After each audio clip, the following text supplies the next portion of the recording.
Medchal police station పరిధిలోని రామలింగేశ్వర స్వామి ఆలయ సమీపంలో ఓ మహిళను గుర్తు తెలియని దుండగులు గొంతు కోసి దారుణంగా హత్య చేసిన ఘటన సంచలనం సృష్టించింది.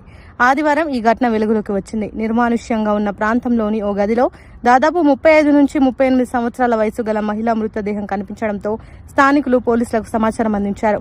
సమాచారం అందుకున్న పోలీసులు ఘటనా స్థలానికి చేరుకుని పరిశీలన చేస్తున్నారు. మృతురాలి వివరాలు ఇంకా తెలియరాలేదని పోలీసులు తెలిపారు. ఇక హత్యకు గల కారణాలపై పోలీసులు వివిధ కోణాల్లో దర్యాప్తు చేస్తున్నారు. ఘటనకు సంబంధించి కేసు నమోదు చేసి దుండగుల కోసం మేడ్చల్ పోలీసులు గాలింపు చర్యలు చేపట్టారు.